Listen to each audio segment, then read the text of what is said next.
All right. So before we embark on our very exciting journey into Western philosophy, I want to give you a really brief overview of where we're coming from. Explore this question. What caused Western philosophy to come into existence? And I'm not here going to dig really deeply into specific historical events or social political circumstances. Instead, I want to focus on what happened in the ways that some people were thinking that over time caused the development of this thing called Western philosophy and its enormous canon of literature. All right, so to begin this exploration, we got to get in the Wayback Machine, as the Stuff You Should Know guys would call it. And we got to go back a long time. We got to go back like 2,000 years. More than that. We got to go back about 2,600 years ago, 2,700 years ago. So a long time ago. And once we step out of the Wayback Machine, one of the first things we're going to notice is that myths are really important to these folks that we now find ourselves with. And so the first thing we've got to get clear about is, well, what exactly is a myth? What's a mythos? So what would you say a myth is? Seriously. Did you say a story that's not true? Yeah, that's one way of thinking about a myth.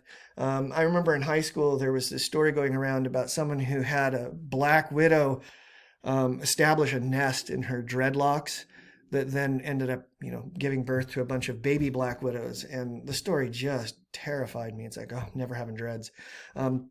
So urban legends are a kind of myth, stories that aren't true.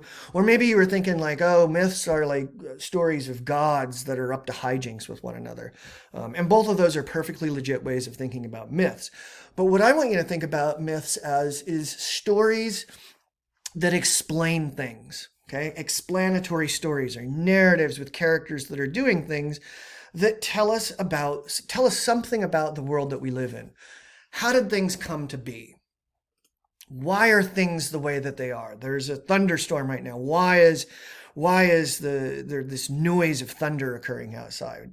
There may be a myth that tells us why this is occurring. Why do things happen as they do? Why does it rain when it rains? Why does we have heat when we have heat? Those kinds of things. What's reality like? Is there a difference between the way that things appear and the way that things are? Who has authority? What has authority? When I want to know the answer to a question like what is justice or fairness, or questions about morality, or questions about relationships, who do I turn to? Who has the power to speak on these things with authority? How do I live? Right? Ultimately, that's what these myths are telling us is, here you are in the world, this is how it came to be, this is why things are the way they are, this is what reality's like, and here's how you should live.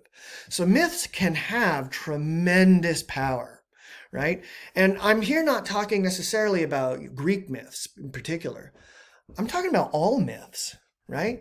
So by my definition of myth as an explanatory story, the three major monotheistic religions of Islam, Judaism, and Christianity are mythos.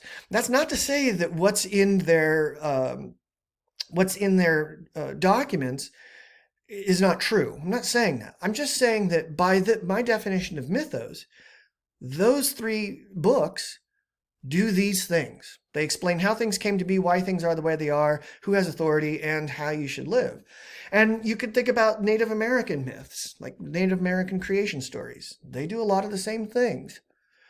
You could even think about science as a kind of myth. And I know that that sounds kind of odd because we think of science as fact-based, not myth-based. And we don't think of science typically as a story. But there's a good argument to be made that science is really this narrative of our linear journey toward progress, towards a state of being that is better than the state of being that we are currently experiencing. And so in that way, you can see that, well, even science can be thought of as a kind of story. It explains how things came to be. It explains why things are the way they are, what reality's like, and why things happen as they do.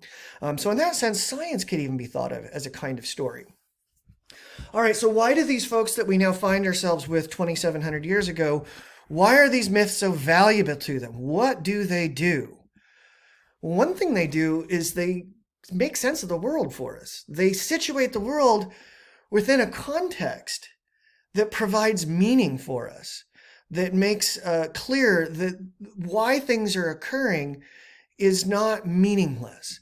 Life and the events we experience take place within the context of this story. And again, think about either Native American myths or think about Islam, Judaism, or Christianity, and think about how folks that have those myths woven into their lives, how they see themselves currently experiencing their lives as a kind of story.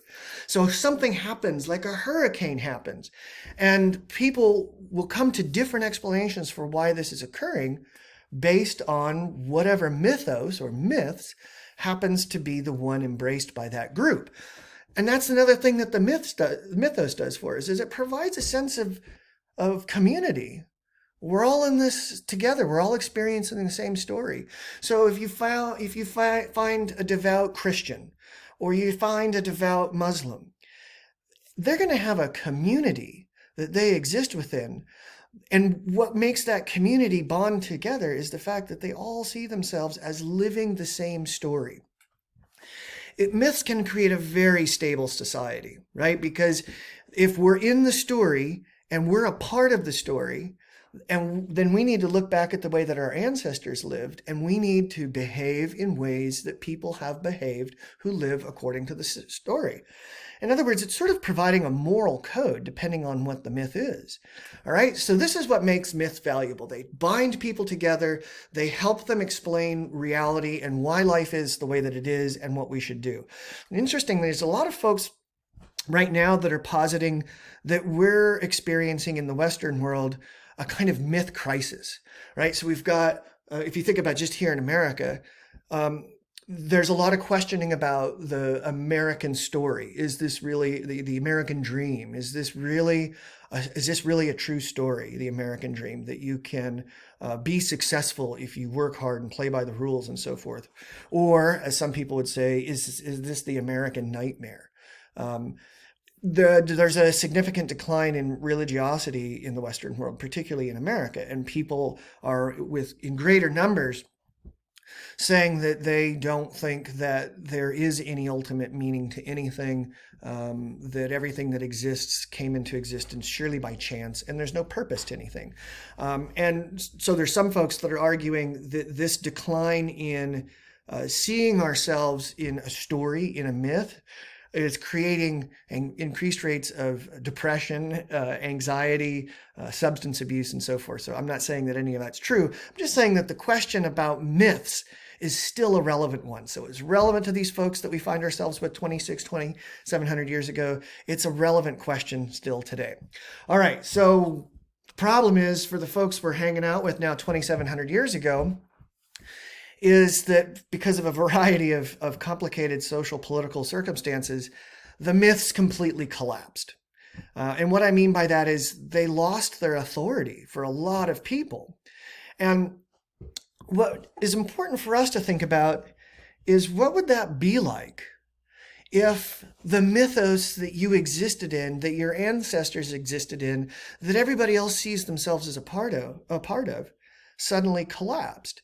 And maybe the best way to think about that is this, is if you've ever known someone who grew up devoutly religious, and then for whatever reason at some point in their lives became disillusioned, they experience a genuine crisis. They oftentimes don't know what to do, because they no longer see their lives as being directed by this story, and they don't know what the purpose is of their lives.